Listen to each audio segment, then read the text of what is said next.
Bonjour, merci à ceux qui sont restés pour cette séquence. Donc, je suis Cécile Droux, je suis déléguée générale de la Fondation Vinci pour la Cité.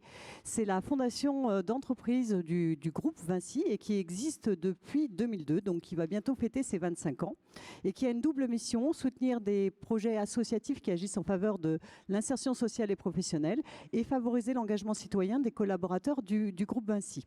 Donc, je ne ferai pas plus long, mais je reste après la séquence si vous voulez poser plus de questions.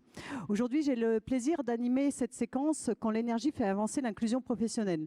Nous avons volontairement pas posé le thème sous un angle de question puisque nous sommes convaincus au niveau des acteurs associatifs que tous les constats terrain sont des vrais leviers pour agir en faveur de l'inclusion ou pour lutter contre l'exclusion. Alors on part de constats simples, des besoins massifs en compétences dans le cadre de cette transition énergétique, une tension sur les métiers techniques et manuels et un paradoxe entre des publics éloignés de l'emploi et des métiers qui peinent à recruter. Alors comment concilier ces besoins émergents avec ces énergies humaines qui sont éloignées de l'emploi et des parcours? Nous allons avoir le plaisir d'avoir un échange avec 3 partenaires historiques de la Fondation Vinci pour la Cité. Et je vais accueillir Florian Impala à venir. Je vais accueillir Gabriel Delors dans les mains. Et enfin, 2 personnes de la Fondation Agir contre l'exclusion, Timothée et Charlotte, à qui je vais directement demander d'attaquer par un cas très concret et très pratique avec le projet Cap-Vert.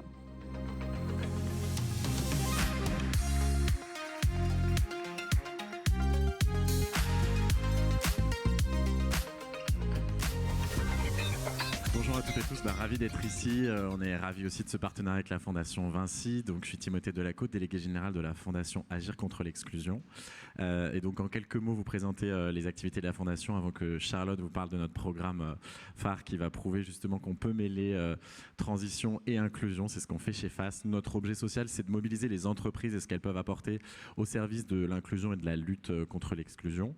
Donc, on travaille essentiellement avec des personnes très éloignées de l'emploi ou qui ont subi des parcours de vie accidentés, on va dire, ou qui se retrouvent sans ressources ou en difficulté pour se réinsérer dans la société.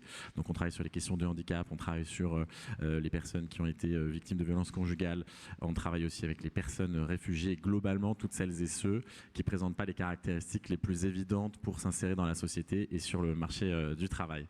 En quelques mots, donc face en quelques chiffres, plutôt un peu plus de 5000 entreprises partenaires sur le territoire national et 8000 salariés mobilisés en mécénat de compétences. On y reviendra tout à l'heure, c'est un des points importants de l'ensemble de nos programmes, c'est que quand on s'engage avec FAS en tant qu'entreprise, on engage aussi ses salariés, c'est-à-dire que c'est des engagements RSE très concrétisés auprès des publics vulnérables qu'on accompagne. Voilà, juste un dernier petit mot pour vous dire aussi qu'on est avant tout, nous, un réseau national qui est présent sur les territoires. On travaille à partir des besoins des personnes en situation de vulnérabilité sur le terrain, dans les territoires. Et donc, on a un maillage local qui nous permet d'avoir à peu près un peu moins de 80 structures qui agissent pour le compte de FAS directement avec leurs entreprises partenaires dans les territoires. Voilà. Et donc, dernier chiffre dont on est assez fiers, c'est un peu plus de 400 000 personnes qu'on accompagne chaque année à ce titre-là.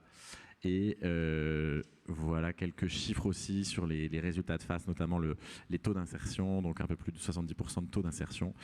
Évidemment, nous on est convaincus que cette proximité à l'entreprise permet aussi un cercle vertueux entre accompagnement des personnes qui sont en recherche d'emploi et intégration au sein des entreprises qui sont en besoin aussi de recrutement. Voilà, et je passe tout de suite la parole à Charlotte, qui est notre pilote sur les enjeux de transition.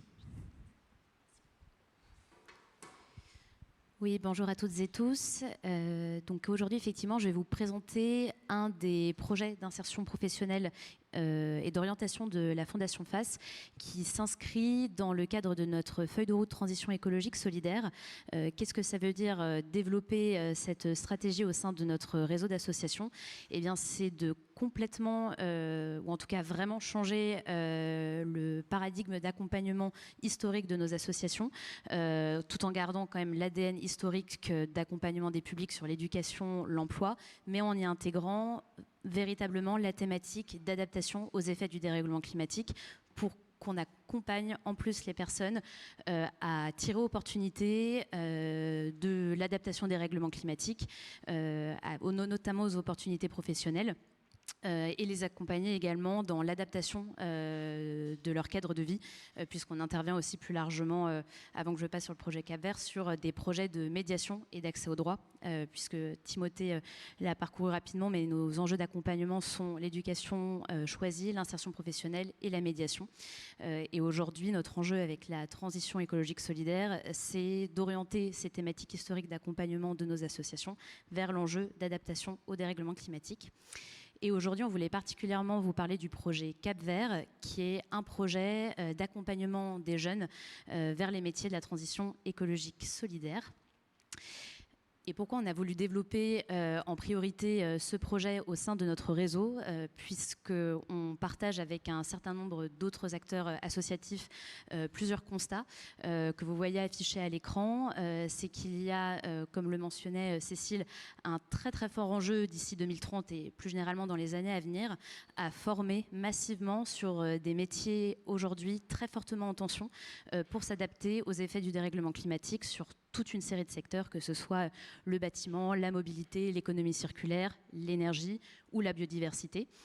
Donc ça, c'est vraiment des secteurs qui sont soit très marqués déjà sur le secteur de la transition, ou des secteurs qui ne le sont pas du tout aujourd'hui, mais qui demain devront amorcer leur mue vers un verdissement.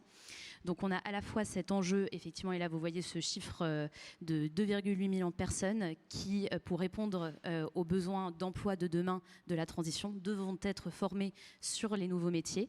Et on estime, donc ce sont les chiffres du secrétariat général de la planification écologique, on estime que ces 2,8 millions d'emplois sont à 90% des métiers plutôt d'ouvriers ou d'employés.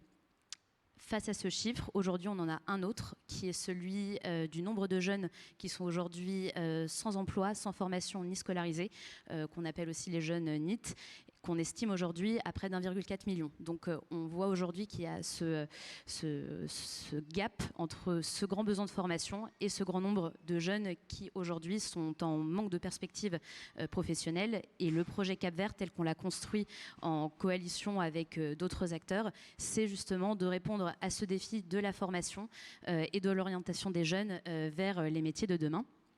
Et notamment, comme vous voyez à l'écran, les deux objectifs principaux, c'est comme on s'adresse prioritairement à cette jeunesse entre 16 et 25 ans, c'est de leur donner, déjà de les sensibiliser aux effets du dérèglement climatique pour qu'elles s'emparent de ce sujet dont elles sont parfois très éloignées ou dont elles se sentent peu concernées.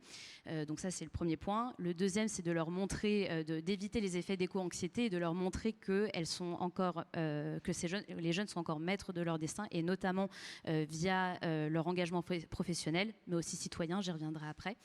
Donc c'est créer l'envie de s'engager professionnellement sur le sujet de la transition écologique et de leur présenter les nouveaux métiers comme étant surtout les métiers attractifs et rémunérateurs.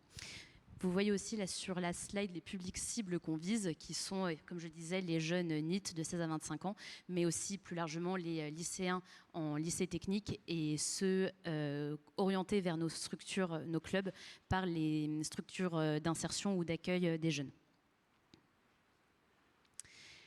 Pour le dire concrètement maintenant en termes d'accompagnement des jeunes, très rapidement, ce qu'on propose avec ce projet Cap-Vert, donc qui est sur à peu près une année scolaire, c'est donc nos associations accueillent des jeunes qui leur sont orientés par les structures telles que les missions locales, les écoles de la deuxième chance ou les missions de lutte contre le décrochage scolaire, ou d'autres qu'on identifie par des méthodes d'aller vers.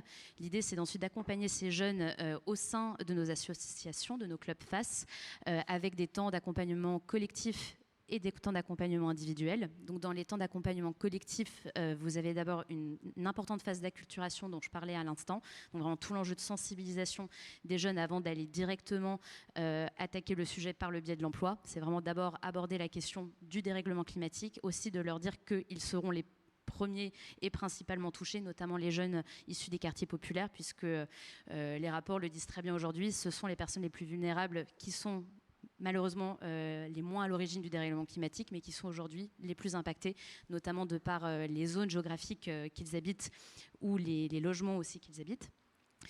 Donc voilà, cet enjeu d'acculturation et le deuxième temps collectif très fort que l'on propose aux jeunes, grâce à l'ancrage et l'articulation historique de nos clubs avec le monde de l'entreprise, c'est de présenter aux jeunes des métiers de la transition écologique par des interventions de collaborateurs d'entreprise relevant du secteur de la transition écologique dans le club, face ou de... Enfin, il n'y a pas de ou, c'est même complémentaire. Les jeunes font des immersions sur des sites de production ou dans les entreprises partenaires du club, encore une fois, qui seront bien identifiées comme des entreprises de la transition écologique.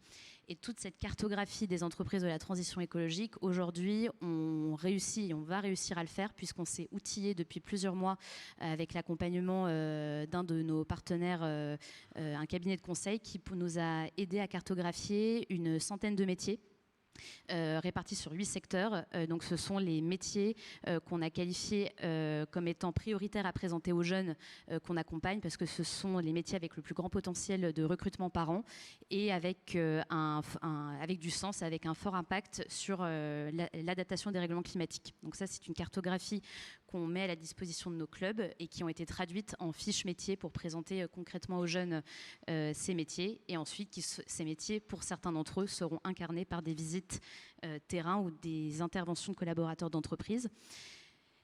On couple ces accompagnements collectifs par vraiment un accompagnement individuel. Qu'est-ce qu'on entend par là? C'est à la fois, grâce à nos chargés d'insertion professionnelle, un accompagnement des jeunes pour définir leur motivation, leurs envies, mais aussi leurs talents, qu'on pourra coupler autant que faire se peut avec du mentorat de collaborateurs d'entreprise tout au long du parcours.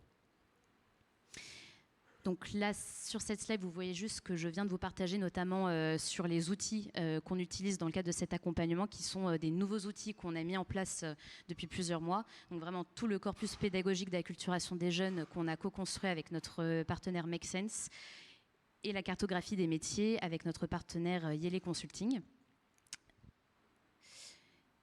Et donc là, c'était pour vous montrer plus en détail une partie de la cartographie des métiers pour vous donner un avant-goût de ce qu'on a commencé à faire. Elle n'a pas de prétention à être exhaustive encore, cette cartographie, mais elle nous permet quand même d'avoir un très bon panorama sur les 8 secteurs qui recruteront le plus de main sur la transition écologique. Et pour chacun de ces métiers, on a identifié les parcours de formation attendus pour les jeunes et également le potentiel de mixité aujourd'hui sur ces métiers.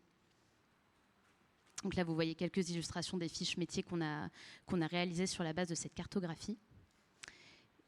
Et j'en ai fini pour cette présentation de Cap-Vert. Merci beaucoup pour votre attention. Oh, pardon.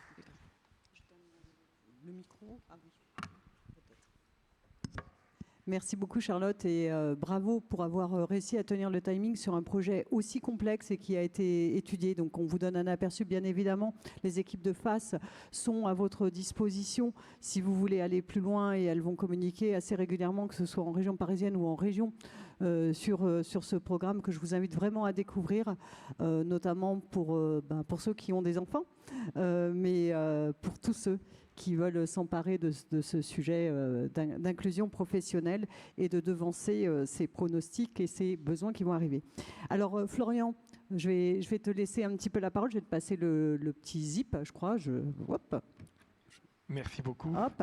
Juste avant, en fin de compte, oui, toi, t'as pas attendu non plus pour être dans l'action, comme tous les acteurs de l'association. Tu t'empares de tous les enjeux contemporains et tu as déjà fait des programmes. Et ce qui m'intéresserait surtout, c'est que tu nous parles justement, au regard des expériences que tu as, sur les décalages entre les besoins, les diplômes et puis finalement les compétences réelles, et comment tu as pu contourner ça, ou tu essaies de contourner ça au travers des programmes que vous avez initiés.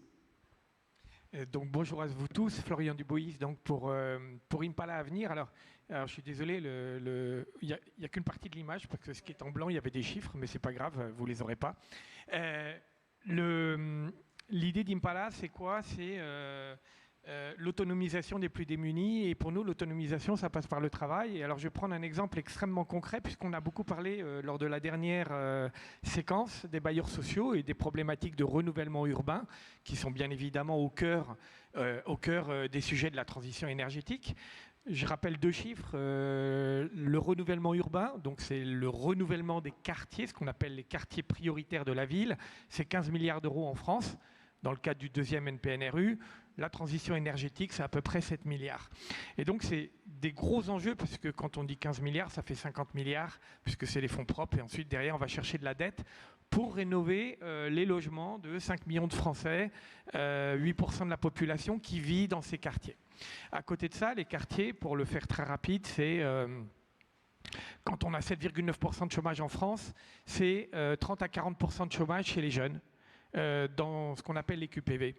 Et on sait qu'aujourd'hui, les logements des bailleurs sociaux, ce sont pour une grosse majorité des passoires thermiques, catégorie F et G, avec une vraie problématique qu'ils ne pourront plus payer, enfin en tout cas, ils ne pourront plus louer leur logement s'ils ne font pas les travaux qui vont bien. Et donc, on a été hyper opportuniste en se disant, les bailleurs sociaux doivent rénover leur logement.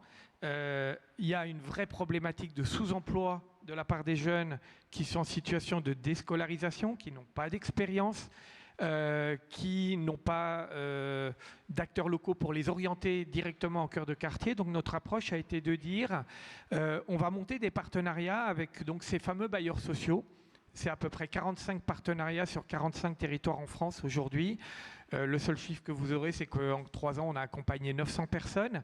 Et l'idée, c'est quoi? Les bailleurs sociaux nous mettent à disposition des logements dégradés dans les quartiers.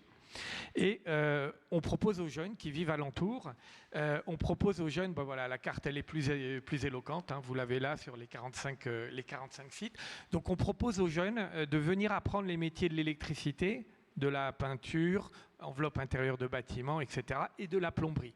Tout ça, évidemment, vous l'avez compris, concourt à la performance énergétique des logements, mais leur permet également d'apprendre un métier. Et la promesse, c'est de dire, venez, vous allez apprendre à rénover un appartement. Quand vous l'aurez rénové, vous irez en stage chez les sous-traitants. Tiens, pourquoi pas GTMBAT ou d'autres qui travaillent dans le renouvellement urbain pour pratiquer. Et ensuite, eh bien, vous partirez à l'emploi. Et donc, cette mécanique, elle a été... nous ne montons jamais de projet si jamais on n'a pas un bailleur social ou une collectivité. Et alors, je vais prendre un exemple très récent, puisqu'il s'agit de la ville de Perpignan.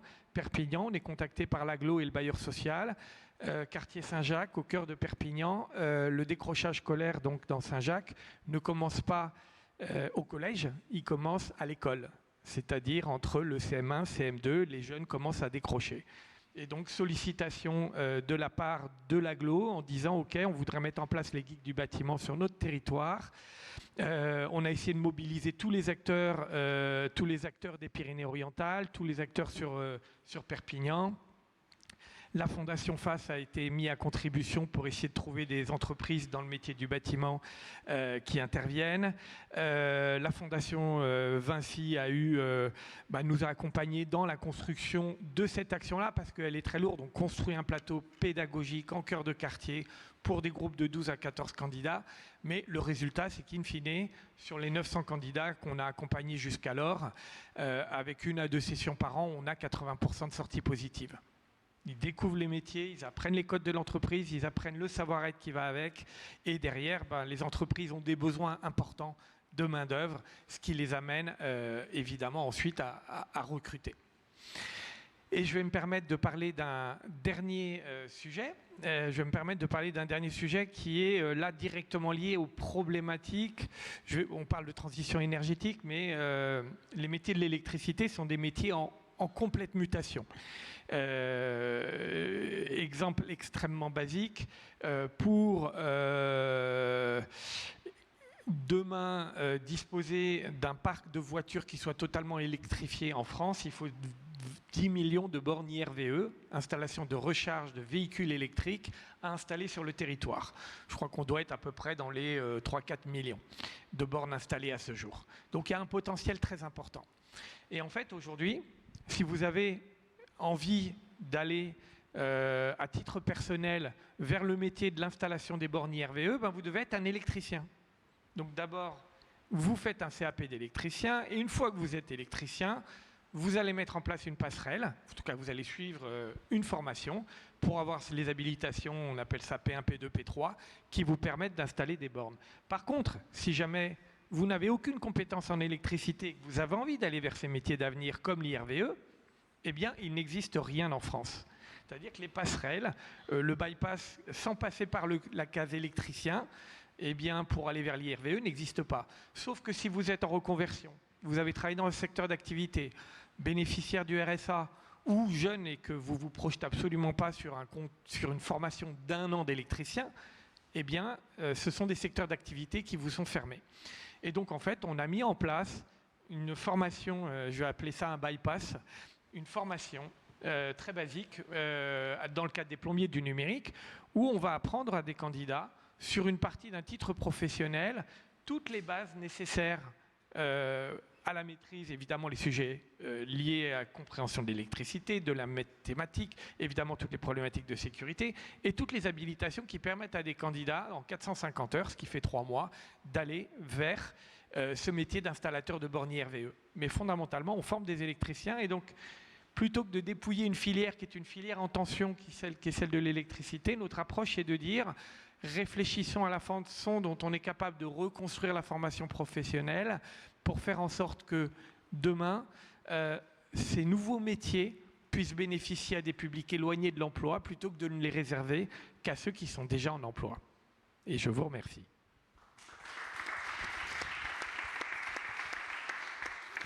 Merci Florian, c'était très très clair et merci pour cette parenthèse sur cette question des diplômes et des parcours professionnalisants VS, les compétences pour éviter de transférer, de compléter des besoins quelque part et d'en recréer ailleurs. Mais au-delà de cette question des diplômes, des parcours, il y a aussi le sujet de la valorisation des métiers techniques et manuels. Et je crois que là, on a Gabriel qui est à fond sur ce sujet depuis plusieurs années. Donc Gabriel, je te laisse nous dire un petit peu où on en est de ce sujet de valorisation des métiers manuels. Oui, absolument. Donc moi, je dirige De l'or dans les mains, qui est une association qui a pour mission de réintégrer la pratique manuelle au collège. Parce qu'en fait, avant même parler d'insertion professionnelle, combien de jeunes aujourd'hui connaissent ces métiers? Pas beaucoup. Parce qu'un jeune, quand il a 12, 13, 14 ans, il va s'orienter vers quelque chose qui est sexy et qui est valorisé par la société. Il va peut-être avoir envie de devenir ingénieur parce qu'en fait, ça fait quand même une dizaine d'années qu'il fait des maths et qu'on lui dit que les maths, c'est important. Il va peut-être vouloir devenir youtubeur parce que de toute façon, c'est quand même la good vibe d'être influenceur et on peut gagner beaucoup d'argent. Mais en fait, un jeune aujourd'hui de 12, 13 ans, même de 9 ans, à aucun moment, ses compétences manuelles, elles ont été valorisées, encouragées ou évaluées par l'éducation nationale.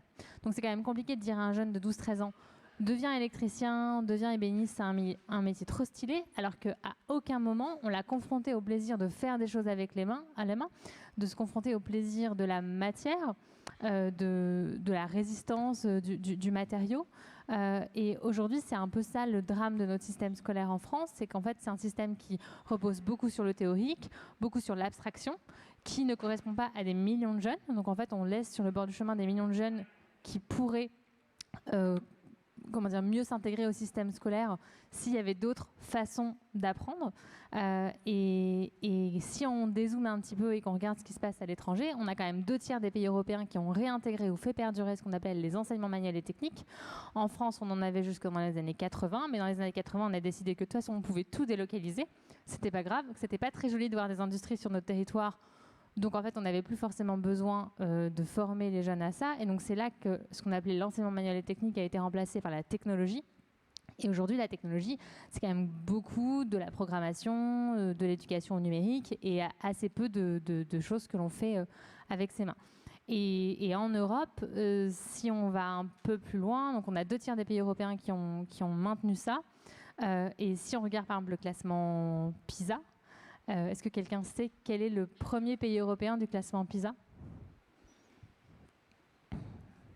C'est l'Estonie. Et l'Estonie, c'est 45% d'heures de cours fondamentaux de moins que les petits Français, donc 2 fois moins, et des enseignements pratiques et manuels toutes les semaines. Donc ça veut dire que ça a un impact en effet sur les projections professionnelles.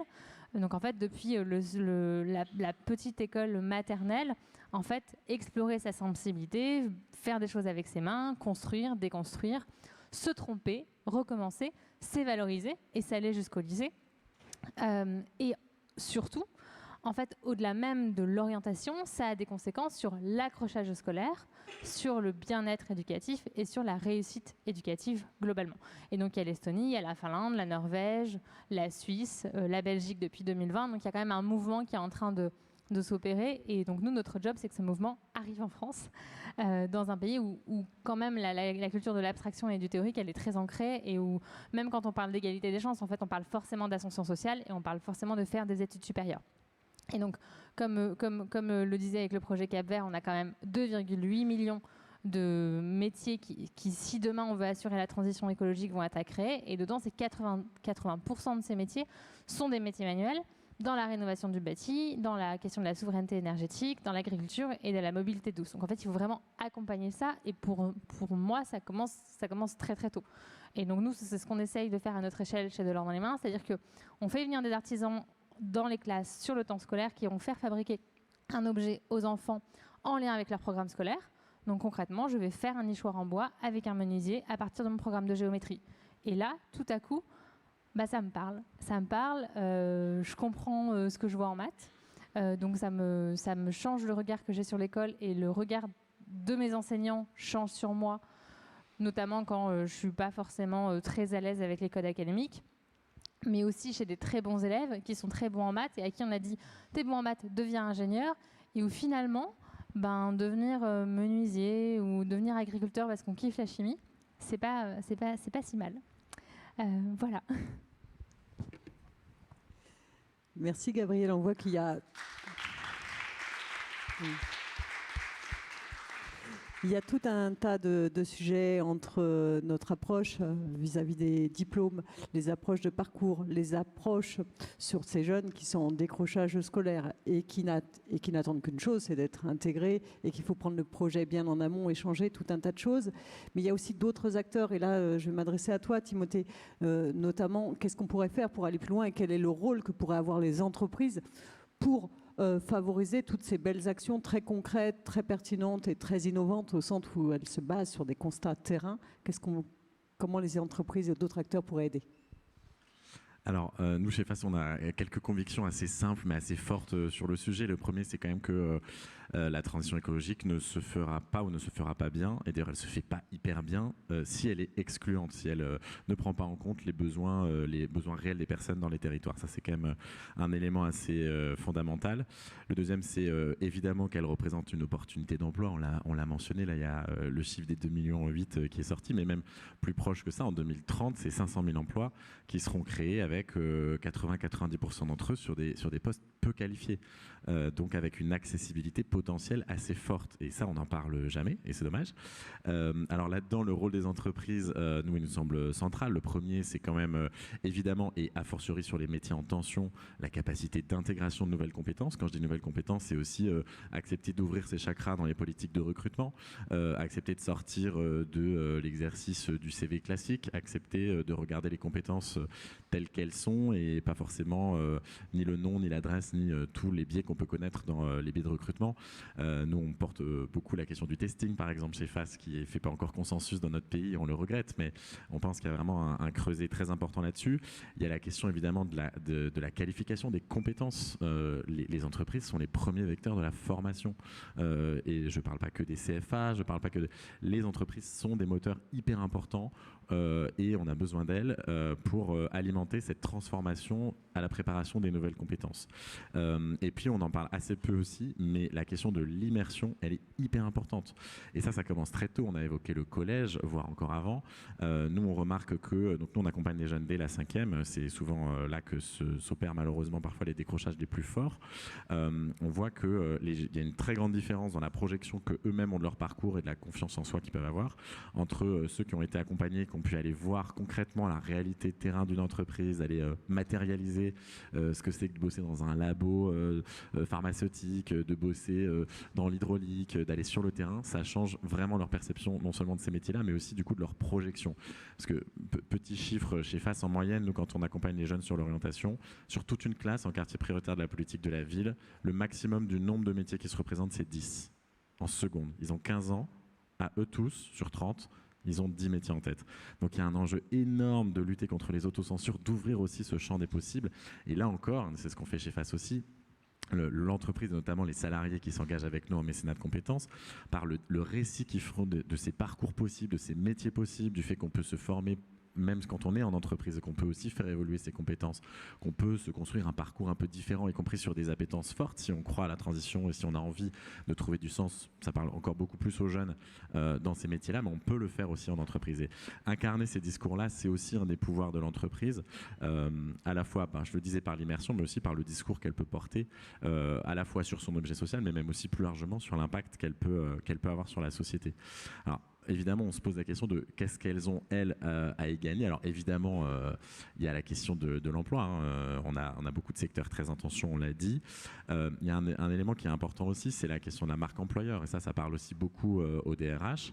On fait, nous, chez FAS, régulièrement des baromètres pour essayer de mesurer les attentes des salariés en général sur la notion d'engagement, sur ce qu'ils attendent de leur employeur en termes d'engagement concret, notamment sur le mécénat de compétences.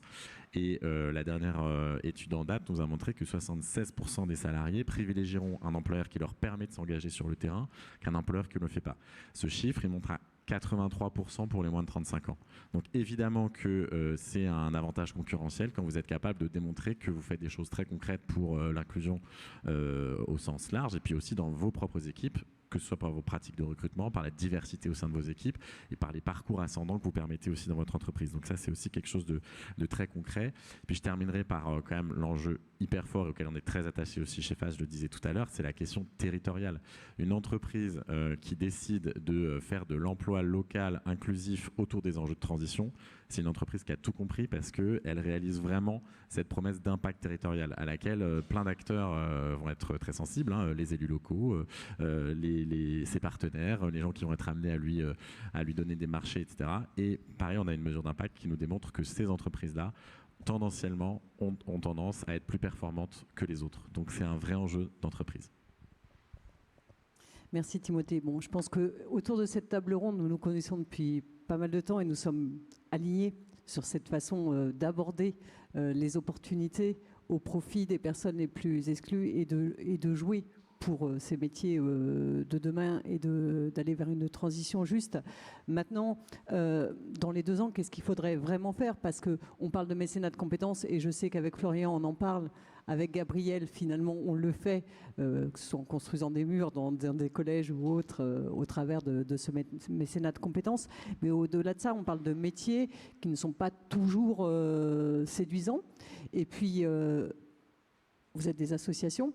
Vous n'êtes pas aux manettes des aspects réglementaires, publics. Donc, qu'est-ce qu'on pourrait faire dans les 2 ans? Qu'est-ce qui pourrait changer les choses et faire en sorte que toutes ces actions très concrètes, que moi j'appelle innovation, ça aille plus vite et on en fasse une véritable clé de succès. Et là, je vous laisse débattre, ce qui permettra à la salle, on se laisse 15 minutes de questions avec vous quand même pour échanger. Donc on est dans le timing, on a une petite douzaine de minutes pour essayer de répondre à ces enjeux qui sont des vœux qui, je l'espère, ne sont pas des vœux pieux, mais très concrets. Gabriel, tu veux commencer ? Oui, bon, alors d'abord c'est quand même difficile de pouvoir faire les choses à grande échelle sans le cadre réglementaire. Et c'est pour ça que de plus en plus d'associations font aussi du plaidoyer. Et moi je crois que vraiment le rôle des associations, c'est des rôles d'aiguilleurs des politiques publiques. C'est elles qui ont aiguillé beaucoup de politiques publiques. Et aujourd'hui, si les associations n'existaient pas, en fait sur ce sujet, il n'y aurait personne. Il n'y aurait personne et on creuserait encore plus les inégalités sociales et territoriales. Donc en effet, je pense qu'il faut travailler sur cette norme et donc tisser des liens entre les associations et les parlementaires et les ministres. Encore faut-il que ceux-ci fassent toujours confiance aux associations et que les associations leur fassent confiance aussi. Et je pense que là, le retrait de l'État et des financements de l'État auprès de plein d'associations sont en train de détruire des choses qui vont être très difficiles à reconstruire. Notamment sur la question de la pauvreté, enfin vraiment sur toutes les questions des publics précaires. Je pense que c'est très grave ce qui est en train de se passer. Et donc voilà, la question de la norme et la question du temps long. Parce que je pense que pour permettre aux associations, nous on a cette agilité que n'a pas l'État qui fait de nous des acteurs d'innovation sociale et qu'on peut expérimenter et tester beaucoup de choses avant de voir exactement ce qui marche et ce qui peut passer à l'échelle. Mais pour ça on a besoin de temps et ce temps il nous est aussi donné par les financeurs. qui doivent accompagner sur le temps long, ne pas épuiser non plus les associations sur le fléchage, sur les reportings, et vraiment permettre un financement vraiment beaucoup plus global sur plus la mission que sur des indicateurs très précis. Et puis en effet la logique écosystémique qui passe par les entreprises, et sur ce sujet les entreprises elles ont un rôle évidemment d'engagement. Nous on a beaucoup d'entreprises qui du coup engagent leurs salariés pour intervenir dans les collèges, et donc ce qui est génial c'est que le mécénat de compétences il était jusqu'à présent pas très descendu sur des postes très techniques, il a très bien irrigué les cas dessus pour du mentorat, pour de la relecture de l'aide de motivation, etc. Mais là, nous, en fait, on a des réparateurs qui font de la maintenance à la SNCF et qui viennent animer un atelier de réparation chez des jeunes, des couturières qui viennent faire coudre des pochettes aux enfants. Et en fait, ça a un impact donc pour les enfants, pour les salariés qui tout d'un coup parlent à des jeunes qui ont des étoiles dans les yeux en disant « Oh, mais on peut faire ça avec une aiguille et du fil, c'est trop stylé !» Et puis aussi, du coup, le salarié se sent valorisé pour l'entreprise. Mais je pense que les entreprises, il faut aussi qu'elles se bougent sur ces métiers. Les conditions sont compliquées, les conditions de travail, de rémunération. Et il y en a qui prennent un nouveau pli qui est quand même assez intéressant. Je pense par exemple à l'entreprise Atelier Tuffry qui font des jeans à Florac. Et ben eux, tous les professionnels qui travaillent peuvent... Pour fabriquer un jean, il faut 80 étapes. Et donc pendant longtemps, c'est 80 étapes, c'est la division de travail, c'est 80 personnes qui sont sur des monotâches très pénibles. Et donc il y a plein d'entreprises qui permutent et qui permettent à chaque salarié d'être sur plusieurs étapes et du coup de valoriser, parce que d'être en charge de la conception de A à Z d'un chantier ou d'un objet. Il y a l'actionnariat salariat qui est aussi très intéressant pour permettre aussi à ces employés qui ne sont pas forcément un salaire hyper rémunérateur de pouvoir être valorisés autrement. En tout cas, je pense qu'on a tous les outils pour fabriquer une société plus résiliente, plus robuste et qui est capable de passer ces changements climatiques et énergétiques sans trop serrer les fesses. Mais maintenant, il y a des choix politiques à faire et c'est vrai que ça, on peut pas les faire à leur place, quoi. Florian, tu partages ce que vient de dire Gabriel ? Oui, et alors je voudrais donner des exemples assez concrets de problématiques que j'ai pu rencontrer en montant les projets d'insertion que ceux que porte Impala Avenir. Le premier, c'était une première expérimentation sur le déploiement de la fibre optique. Et puis, en fait, on s'est dit, OK, pourquoi les jeunes n'auraient pas le droit de participer à cette belle aventure, ces 30 000 personnes qui ont été impliquées dans le déploiement de la fibre optique. Et puis, en fait, la façon dont le système a été pensé par les entreprises, par les universitaires, par le système public français, c'était de dire, oh là, un technicien fibre, il faut qu'il ait le permis, il faut qu'il ait un niveau bac, il faut qu'il ait les codes de l'entreprise. On fait une formation de 8 mois, un truc absolument extraordinaire, et on aura les meilleurs du monde. Résultat des courses, ils ont été incapables de trouver les 30 000 personnes. Et nous, on est arrivé avec notre petit projet. On a dit non, un jeune, en 3 mois, il faut qu'il soit formé. Plus de 3 mois, il n'a pas de visibilité, il n'ira pas. Et d'une part, vous avez une profession qui est en tension, et d'autre part, vous avez donc ces milliers de jeunes, pardonnez-moi, 1,5 million, on en parlait tout à l'heure, qui aimeraient aller vers ce type de métier, mais de toute manière, ils n'ont pas les prérequis. Et donc, en fait, on a poussé auprès de la profession et on a monté une quinzaine de plateaux techniques. C'était notre première initiative, Technicien Fibre, une formation de 3 mois préqualifiante. Nous, on adore le terme préqualifiant, vous avez compris, ça veut dire qu'il n'y a pas de diplôme. Donc préqualifiante, mais avec la maîtrise du geste de base, les codes de l'entreprise, le savoir-être pour qu'ensuite les candidats aillent à l'emploi. Et c'est à peu près 1 millier d'emplois qui ont été créés par cette initiative. Le deuxième sujet dont je voudrais parler, c'est... donc on a parlé de l'importance du diplôme et donc dans le projet des geeks du bâtiment, on est sur les métiers du bâtiment, élec, plomberie, enveloppe, etc. Et bien évidemment, les grosses majors et plein d'autres nous disent bah non, il faut quand même que vos candidats ils aient un diplôme avant de venir chez nous. Et donc, en fait, on leur fait faire ce sas de présélection. C'est les fameuses 40 écoles dont on parlait tout à l'heure, là, les 45. Donc, on leur fait faire ce sas de découverte des métiers élec, plomberie, enveloppe intérieure. Et puis ensuite, il y en a la moitié d'entre eux pour qui c'est impossible d'aller de remettre les pieds dans une école, donc ils n'iront pas, mais ils partent quand même à l'emploi parce qu'il y a les petits artisans pour les recruter, et il y a l'autre moitié qui part sur l'apprentissage parce que c'est la voie royale et c'est comme ça que ça s'est toujours passé en France.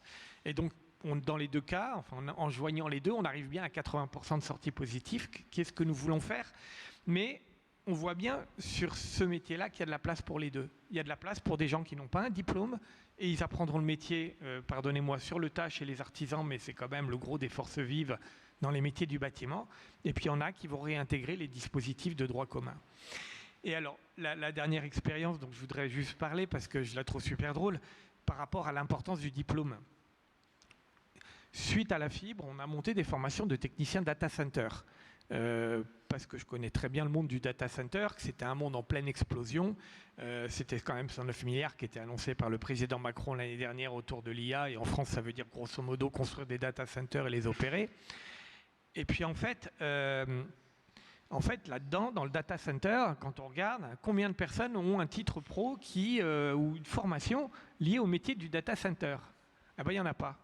Il n'y en a pas parce que c'est un métier qui a 20 ans d'âge, que de toute manière, il va tellement vite que les acteurs de la formation professionnelle sont incapables de comprendre les enjeux et ce qui se passe dans ce secteur. Donc on a formé une formation de technicien data center. On a accessoirement quand même accompagné 650 jeunes sur du geste de proximité, gestion des équipements clients, rackage, câblage, brassage, etc. Et puis en fait, d'un côté, parce que vous avez des vieux métiers comme les métiers du bâtiment où vous dites « Ah bah, il faut un diplôme parce que si vous n'avez pas un diplôme, vous n'y arriverez jamais ».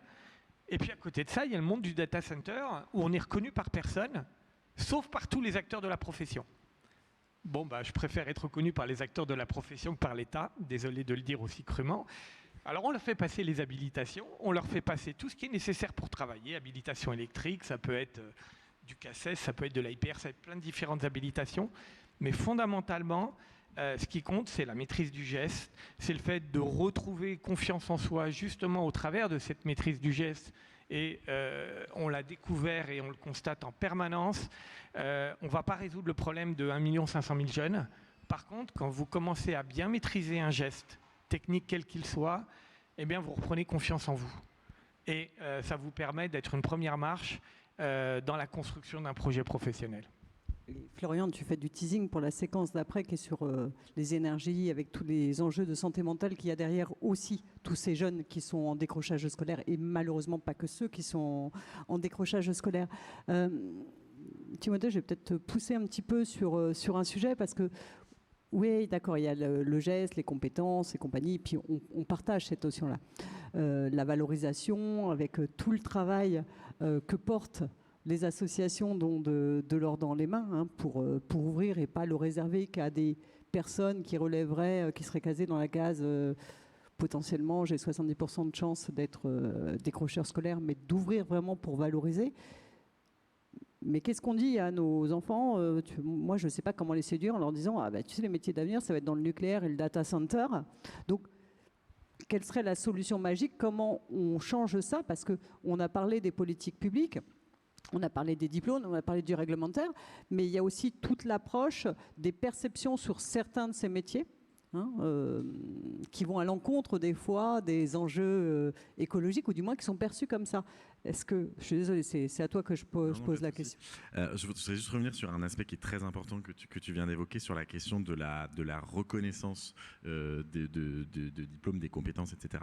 Pour moi, le vrai problème, il est quand même avant même encore plus en amont, c'est la question de la connaissance. C'est qu'aujourd'hui, on a beaucoup travaillé sur le sujet, donc pour commencer ce programme Cap Vert qu'a présenté Charlotte, on s'est dit, bon bah très concrètement, si on veut proposer des trucs cohérents dans nos territoires, à nos clubs locaux, etc., il faut qu'on sache à peu près combien il y aura besoin de recrutement en 2033 en Occitanie sur les questions hydrauliques, par exemple.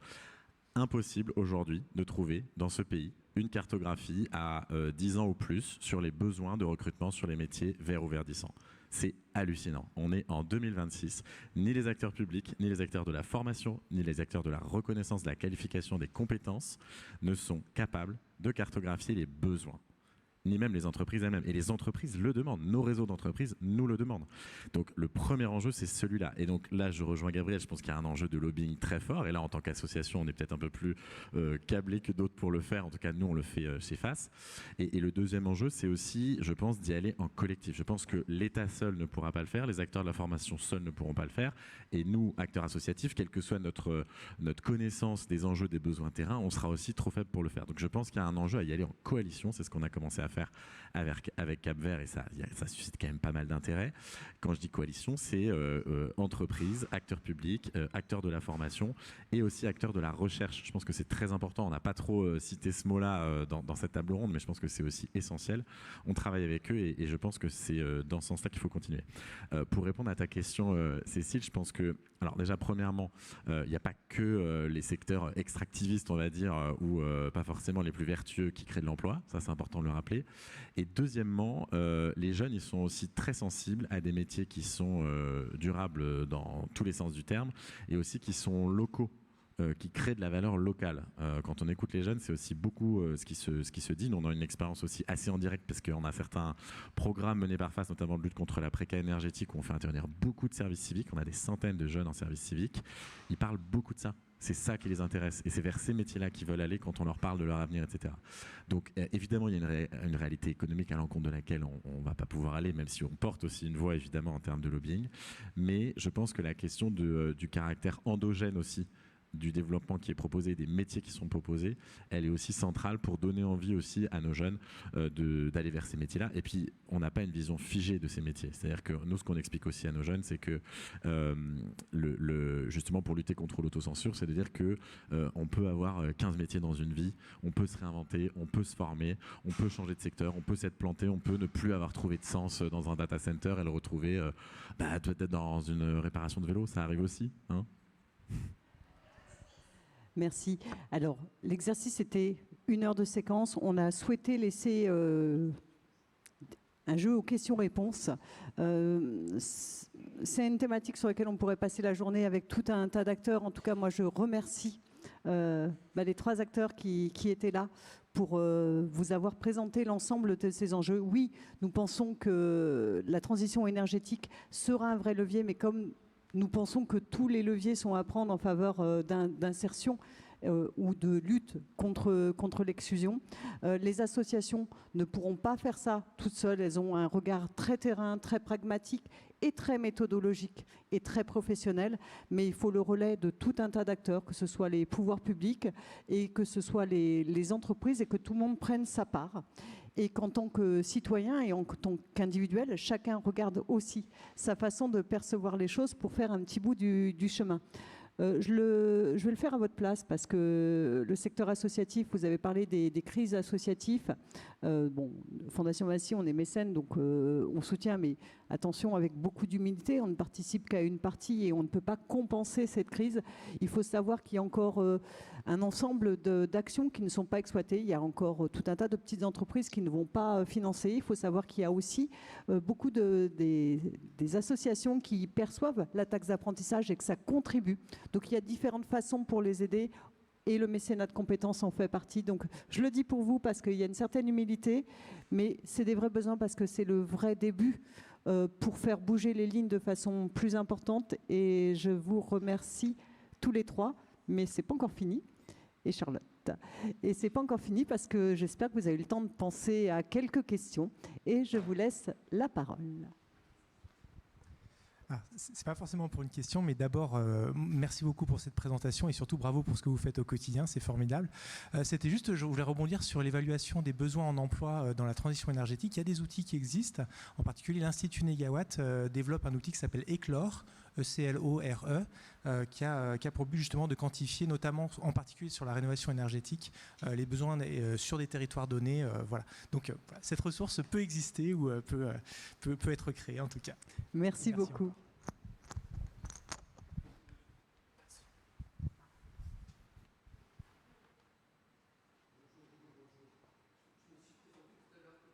Général de Zénon, et je me présente avec une autre casquette maintenant. Je suis également le président d'une asso qui s'appelle LitUp et qui accompagne à la fois des jeunes qui sont en situation de décrochage et même de multi-décrochage et des structures publiques ou associatives qui accompagnent ces jeunes et qui voient des jeunes décrocher de leur accompagnement. Donc c'est ce que fait l'ITUP. Et on le fait, alors je joue avec votre titre, quand l'énergie fait avancer l'inclusion professionnelle, on le fait par l'engagement. Quand l'engagement fait avancer l'inclusion professionnelle. Et le point de départ, on demande et on propose à ces jeunes en situation de multidécrochage, encore une fois, de s'organiser entre eux et entre pairs pour entreprendre des actions locales. Vous avez beaucoup parlé du lien avec le territoire, du lien autour de soi, etc. Des actions solidaires, pratiques, concrètes, mesurables, identifiables. Et leurs projets sont extrêmement divers. Alors, ils touchent des grandes problématiques qui intéressent les jeunes, comme les fake news, les réseaux sociaux, le harcèlement scolaire et beaucoup d'autres choses. Mais et contrairement à notre intuition de départ, très très peu les questions climat, environnement, énergie. Et évidemment, on s'est posé la question de pourquoi, alors qu'il nous semble qu'il y a plein d'actions très très simples et qu'il n'est pas nécessaire d'avoir déjà de l'or dans les mains ou d'avoir la conviction qu'on a déjà de l'or dans les mains pour les entreprendre. Mais ils ont ce sentiment que les questions environnementales, climatiques sont loin d'eux, inaccessibles et en caricaturant un tout petit peu, un truc de riche.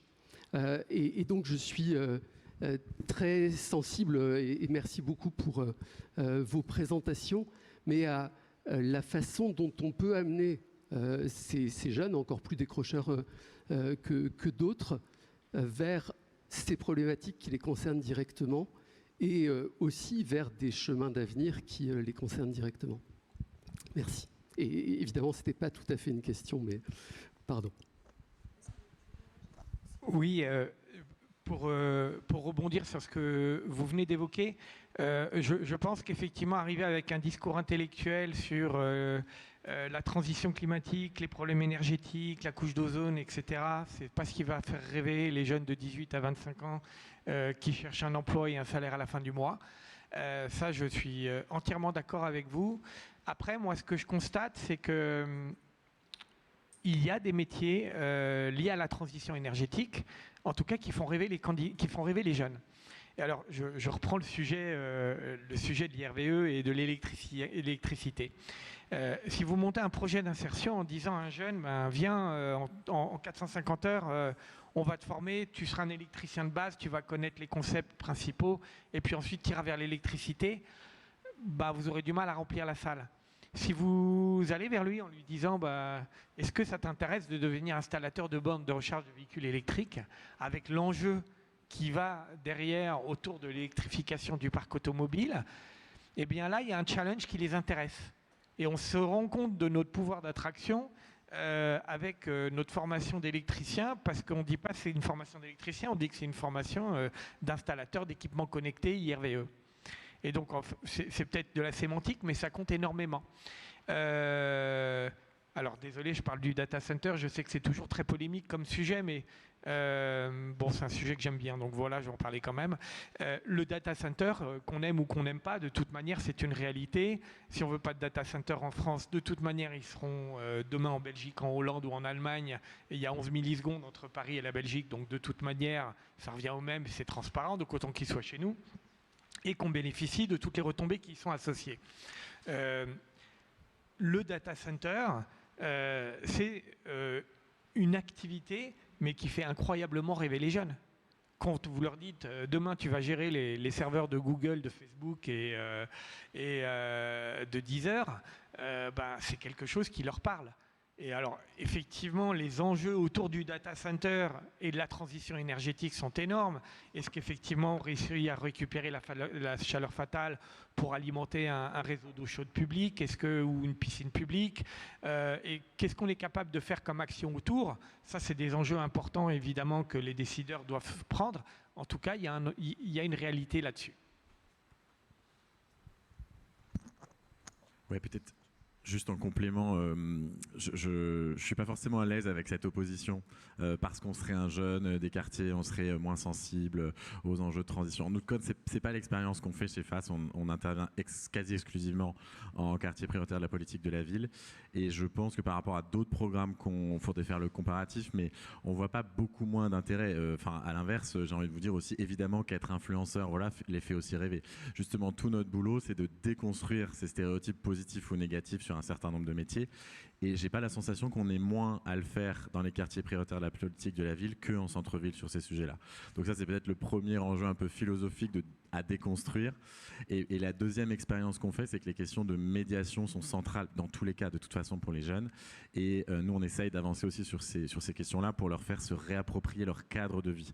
Ça, c'est hyper important aussi, qu'ils puissent lier ces perspectives-là avec la préservation de quelque chose et qu'ils puissent le matérialiser. C'est vrai que nous, on essaye de lier justement les questions d'orientation, la sensibilisation finalement aussi aux enjeux de la transition et le vécu concret. Et on pense que là, il y a un continuum qui est hyper intéressant à aller chercher. Bonjour. Alors moi, la question que je voulais poser, c'était de savoir, est-ce que les parents qui ont des enfants qui font leur entrée au lycée peuvent faire bénéficier à leur enfant de ce dispositif-là, ou c'est spécialement ouvert aux enfants déjà déscolarisés?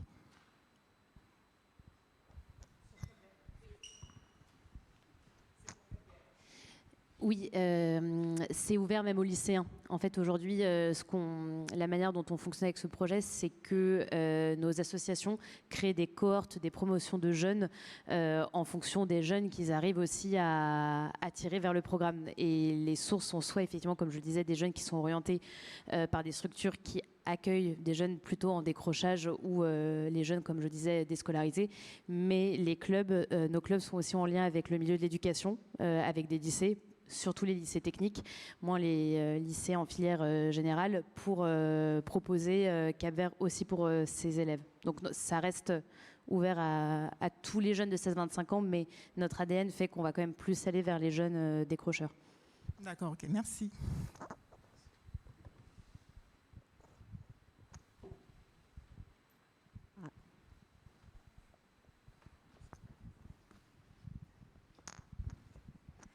Bonjour.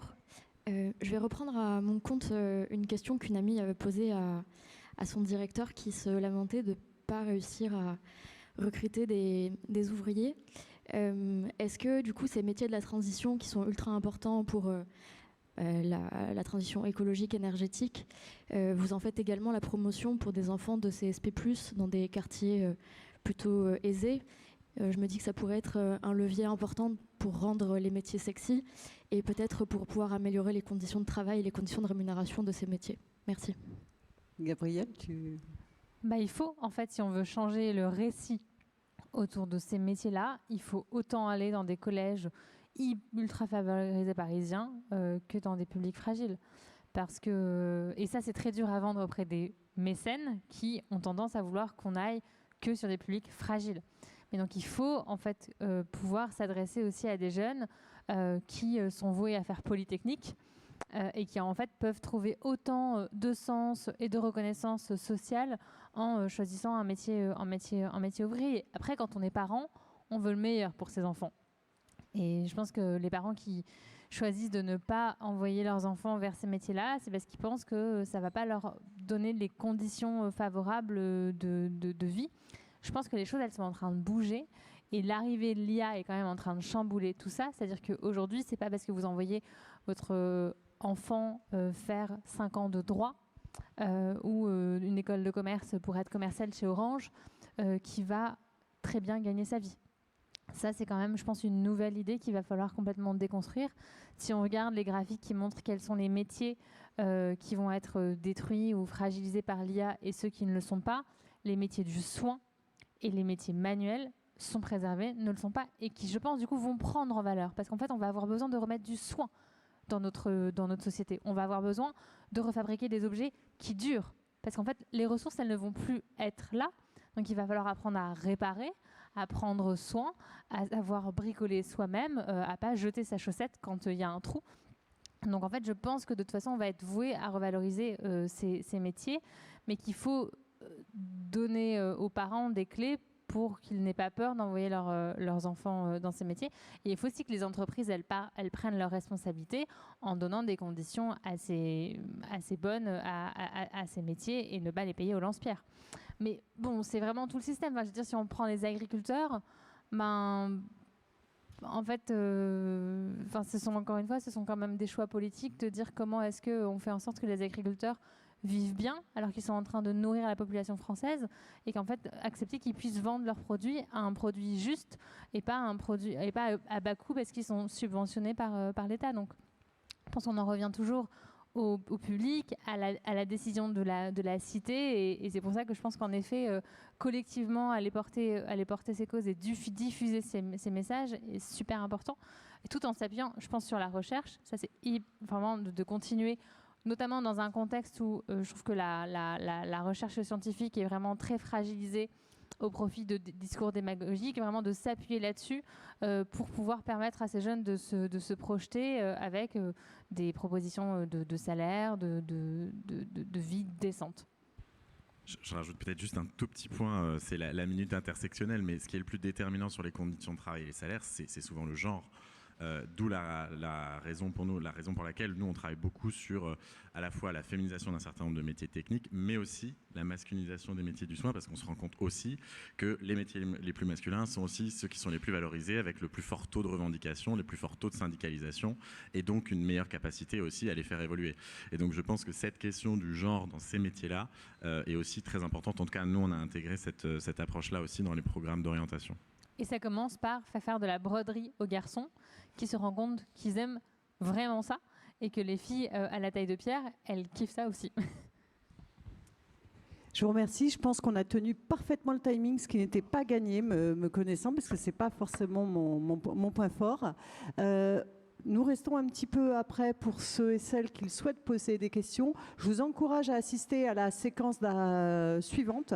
Pourquoi ? Parce que nous avons parlé des jeunes, des décrochages scolaires qui jouent aussi sur la santé mentale. Un dernier chiffre, 220 000 €, c'est le coût d'un décrocheur scolaire pour la société, ce qui pousserait à changer la trajectoire des politiques publiques et de nos façons d'accompagner tous ces projets associatifs. C'est encore la partie mercato pour les associations, je le fais pour votre compte et je n'ai pas de pourcentage sur ce qu'elles percevront.